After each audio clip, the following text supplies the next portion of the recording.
Next video हामी चाहिँ spring बुटमा चाहिँ रेस्ट एपिआइज अथवा कुनै पनि एउटा इक्जाम्पलको क्रड चाहिँ कसरी गर्छौँ कसरी गर्छ भनेर चाहिँ हेर्न गइरहेको छ। सुरुमा चाहिँ के गर्नुपर्ने हुन्छ भने स्प्रिङ इनिसियलाइजरबाट यहाँबाट चाहिँ स्प्रिङ प्रोजेक्ट चाहिँ सेटअप गर्नुपर्ने हुन्छ। हामी प्रोजेक्ट मार्भिनमा बिल्ड गरेर स्प्रिङ बुट 3.5.1 युज गर्छौँ। यहाँनिर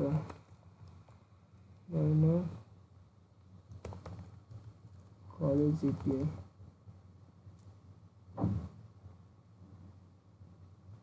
अनि यो राखौँ। ठिक छ। अनि जेडीके हामी 21 युज गर्छौँ जावा भर्जन। प्याकेजिङ जावा ठिक छ। अनि डिपेन्डेन्सीहरू चाहिँ हामी वेब स्प्रिङ वेब राख्छौँ, लोम्बोक अनि पोस्टग्रेस ड्राइभर।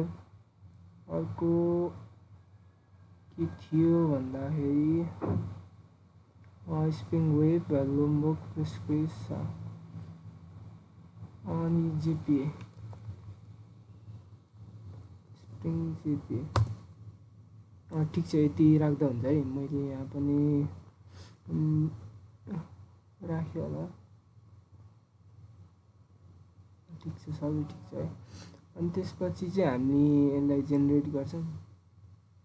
अनि यो जेनेरेट गरिसकेपछि एउटा जिप फोल्डर बनाइदिन्छ। तपाईँहरूले यो फोल्डर चाहिँ कतै आफ्नै चाहेको डिस्कमा गएर चाहिँ एक्सट्र्याक्ट गर्न सक्नुहुन्छ।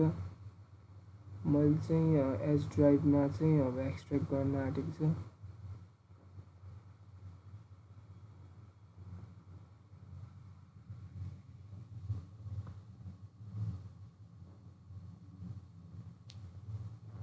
अनि यो एक्सट्र्याक्ट भइसकेपछि चाहिँ हामी चाहिँ यसलाई ओपन गर्छौँ कुनै आइडीबाट। यो भित्र लगौँ। त्यसपछि मैले चाहिँ इन्टेलिजे युज गर्छौँ। तपाईँहरूले VS कोडहरू अरू युज गर्दा हुन्छ। तर ब्याकइन्डको लागि चाहिँ यदि स्प्रिङ बुटको लागि हो भने चाहिँ म इन्टेलिजे नै डाउनलोड गर्नु भन्छु। अनि यहाँ कलेज एपिआई यो अघि नैको हाम्रो फोल्डर भयो। यसलाई चाहिँ ओपन गर्ने।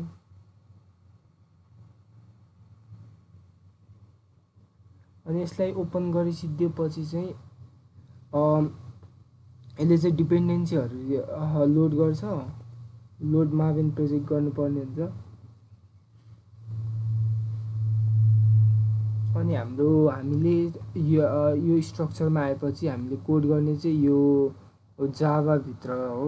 अहिले यो डिपेन्डेन्सी रिजल्भ भएको कसरी थाहा हुन्छ भने तपाईँहरूको यो कम लर्नर र कलेज एपिआई चाहिँ जो डटमा आउने भयो। Com dot learner dot college API त्यो भएर आउँछ। त्यसरी अहिले चाहिँ यो रिजल्भ भइरहेछ। एकछिन टाइम लिन्छ।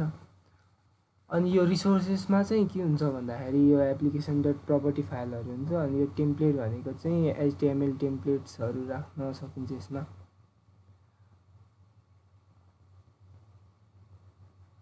अनि यो टेस्टको भइगयो। अनि pom.xml भनेको चाहिँ यहाँनिर चाहिँ डिपेन्डेन्सीहरू हुन्छ।